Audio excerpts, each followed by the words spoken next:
Steve Allen is with us now by phone from California. Mr. Allen, thank you so much for being with us this morning. My pleasure, Steve. I just had breakfast with you, whether you knew it or not. Oh, great.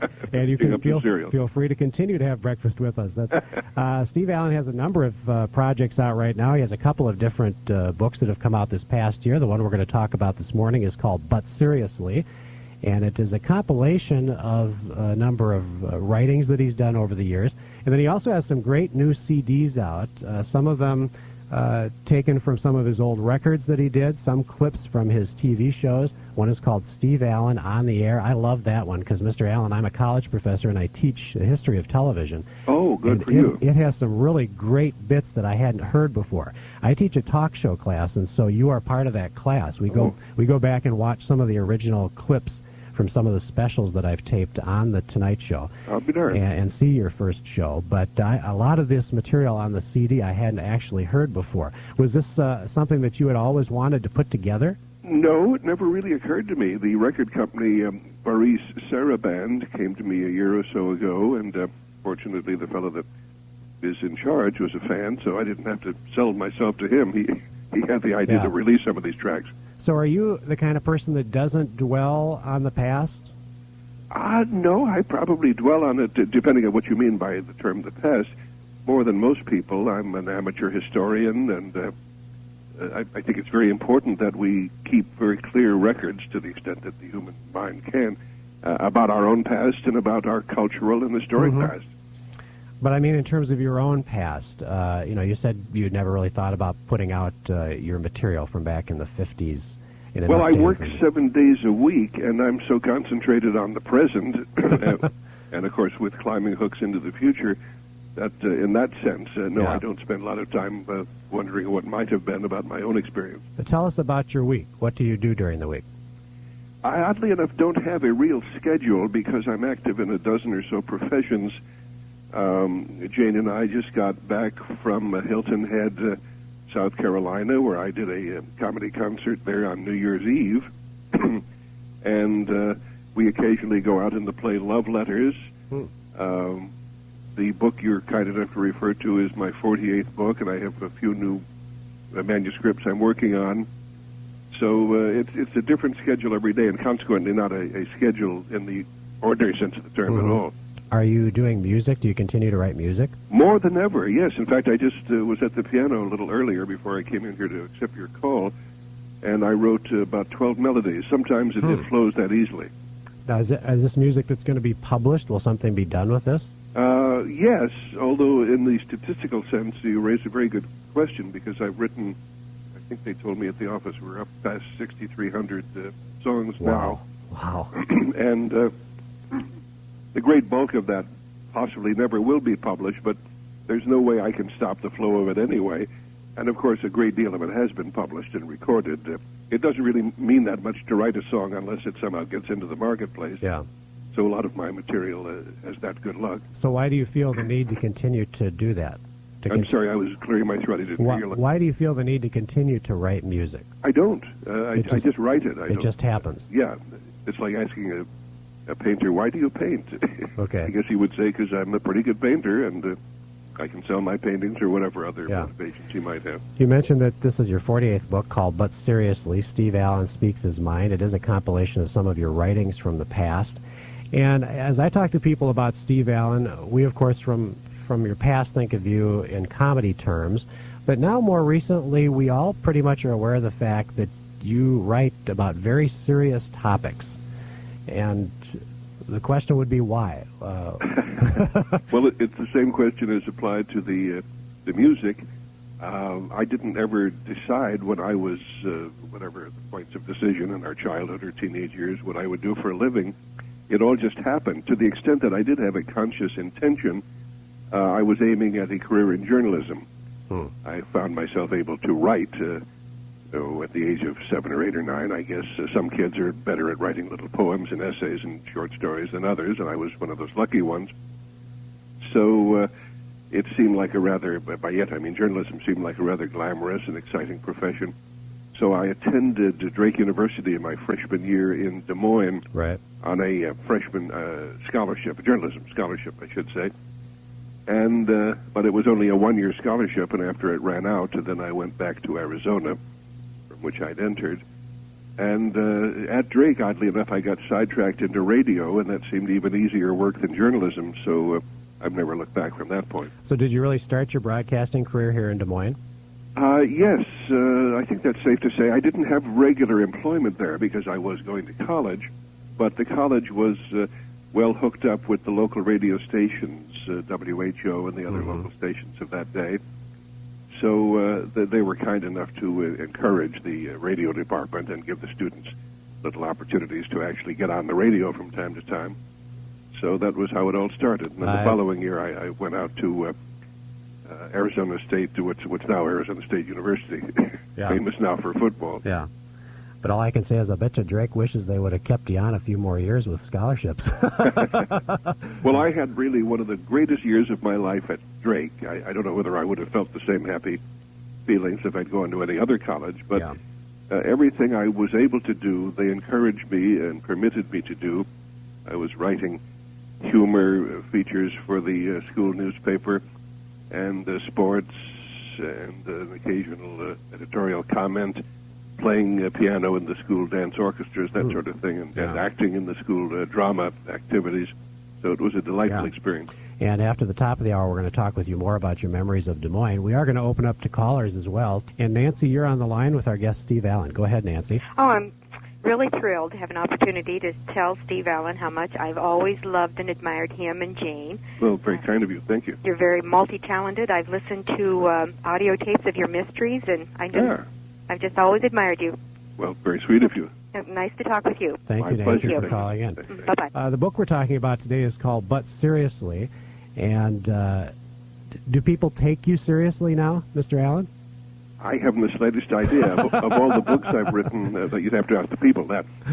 Of all the books I've written, most of them are serious. I did a serious study called Explaining China, and another book called Rip Off, which dealt with white-collar crime and corruption in our country.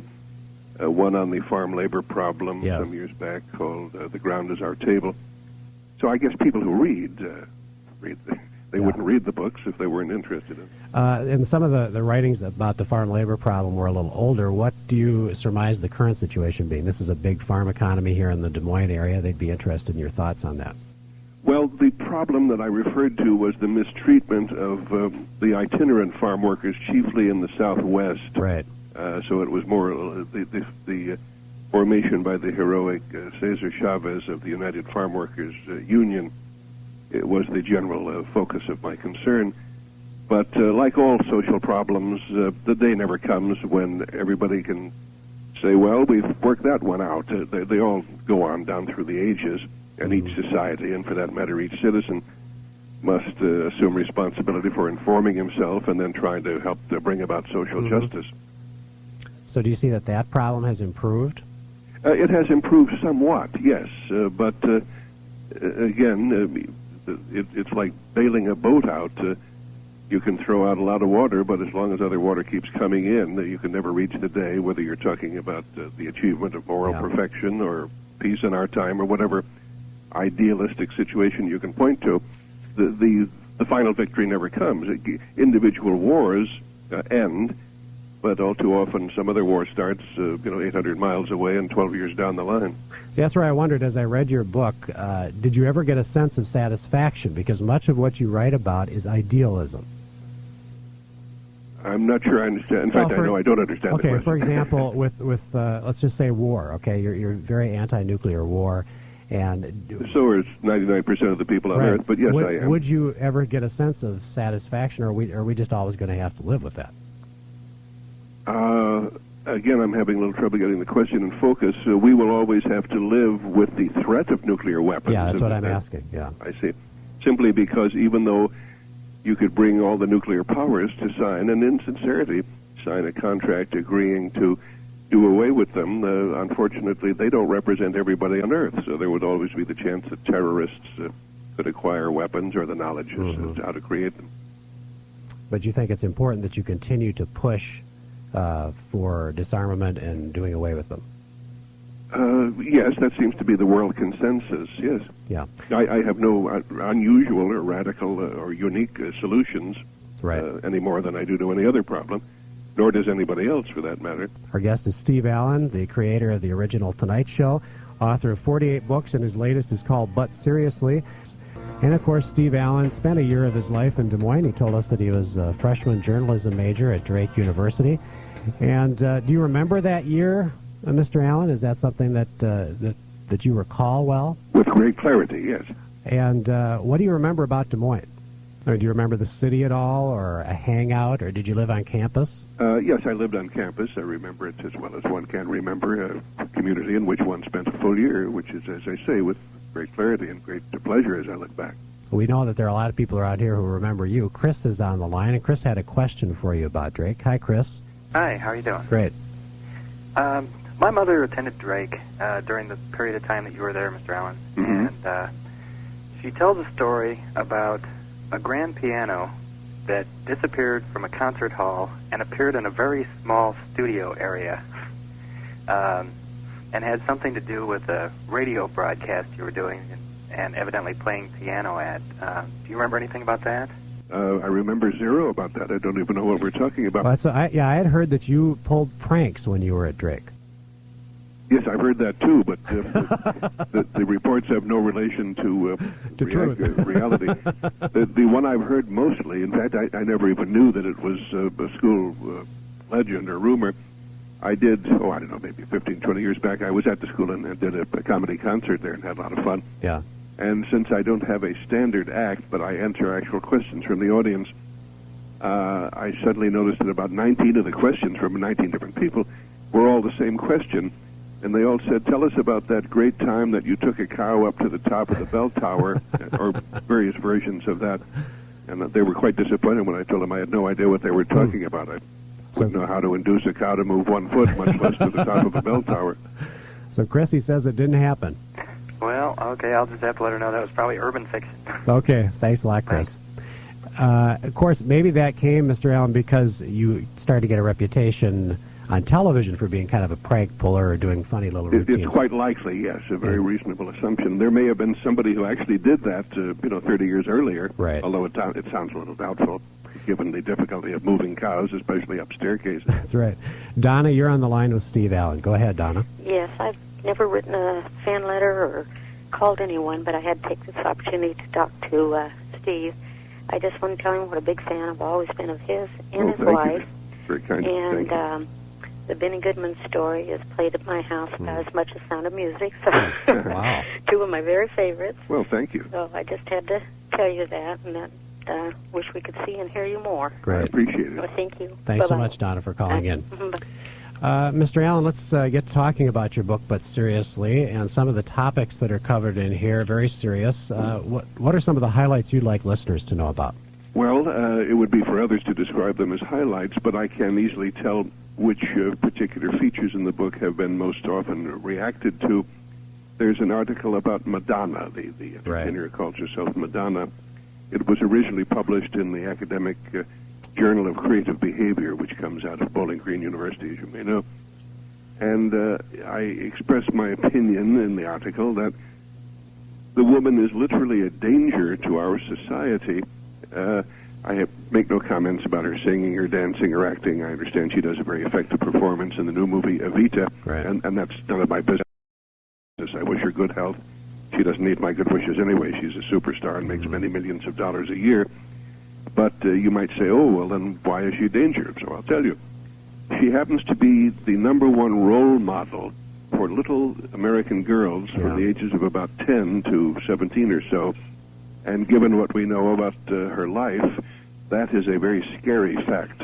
Would you want your daughter to grow up to be like Madonna? No. If the answer is hell no, then I think the point is clear. Is there anything that we can do about it other than just not buying her albums and not going to the movies? Not much, no, as long as there's a market, whether it's a market for drugs or illegal merchandise of any kind or morally questionable merchandise. Unfortunately, it will be put in the marketplace. Yeah. You do have an interesting section on education. You put out an educational record years ago for kids. What was that called? Well, the original record, I think the one you're referring to, was called How to Think, but there's something much more interesting currently available, and the fact that it's available is noteworthy. It's published by Prometheus, the same people that brought out this book, and it is titled Gullible's Travels. Gullible's Travels. Yes, it relates to another earlier book that I had done for some years back called Dump, D-U-M-B-T-H, which deals with the fact that the American people are getting demonstrably, measurably dumber as the years pass. Yeah. This is not just a personal hunch. If it would, who would publish a book about it? It's a clearly established fact, and as a teacher yourself, I'm sure you're painfully familiar with the details. So it seemed to me very important, much of my public life, or professional life, I should say, to use the power of the media to counter the dreadful currents that are dumbing us down, as the saying goes. And this latest, again, is titled Gullible's Travels because a great many people in our modern culture are very gullible. If they hear any interesting theory, they tend to say, "Oh, really? Well, that's interesting," and then they believe it. That is a really stupid way to make decisions. There's nothing wrong with being attentive to new ideas. Every old established idea was once brand new, and an idea is worthy of attention on its own merits. But you should never believe it just because Steve Allen says it, or your Uncle Joe, or the head of your church, or anything of that sort. Check out the merchandise yourself. Check it out. Is the How to Think album available in CD form now? No, that's long out of print. But the Gullible's Travels is brand new. It's available everywhere they sell audio cassettes. Great. Our guest is Steve Allen, and his latest book is called But Seriously. Let's go to the phone lines. Dan, you have a question for Steve Allen. Go ahead. Hi, Steve. Have you ever worked with Bill Murray or met him, or how can we get you two together? Bill Murray. Yes, I worked with him before you had any idea who he was. I did an appearance on television years ago in the guise of a crazy character I used to do called Senator Philip Buster. Oh, yeah. And I did a thing that was a takeoff on Meet the Press, and I was the senator who was being interviewed, and one of the people who interviewed me was the then unknown Bill Murray. Very clever fellow. Thanks, Dan, for calling. God bless you. Thank you. Steve, you're getting a taste of the American people again. I had one more question about Madonna. It's a really interesting chapter. If you were hosting a talk show today, she would be one of the great catches to get on your show. Would you have her? I personally wouldn't, no, but you're right. She's a great talk show guest. What this reminds me of, Steve, is a year or so ago, Jack Parr, I have to explain to young people that he was the fellow who was the host of the Tonight Show for 5 years after I left it to do more important primetime duty. Right. Anyway, Jack Parr made a sort of a surprise walk-on one night on Jay Leno's show, and Jay invited him to sit down and stay, but he said, "No, I can't. I don't want to interrupt your show this evening. I just came in to wish you well." And he looked over at the desk and the chairs and so forth, and actually they weren't the same furniture that was there when he was, but he pretended for the moment that that was the case. And he looked at the chair right next to the host's desk, and he says, "My goodness, when I think of all the famous, illustrious, gifted people who sat there," and he mentioned Eleanor Roosevelt and, I don't know, Albert Einstein, whoever, some important names of presidents and so forth. And he said, "Jay, before I leave," he said, "just promise me one thing. Please never let Madonna sit in that chair." Very funny comment. And oddly enough, within the industry, there are many who feel as Jack Parr does and as I do, but sometimes they're reluctant to say it for understandable reasons. Right. We have a call from Gary. Gary, what's your question for Steve Allen? Steve, pleasure to talk to you. I've been a fan since about 1952, and I like everything you've done, but one of my favorite things you did was the Meeting of the Minds program. I wondered if that would ever be seen again or if it was available. Yes, it's available in various forms. A company called Prometheus, that we've already referred to, has brought out a 4-volume set of the script for the show. Just quickly, for those who don't know what we're talking about, Meeting of Minds was one more talk show, but it had the distinction that all of the guests were important personages from history. They were people like Thomas Jefferson, Plato, Aristotle, Francis Bacon, Socrates, important people who have either been involved with significant dramas of history or themselves affected the course of history. And that is also available in audio cassette form. You can listen to those shows wherever they sell audio cassettes in your community.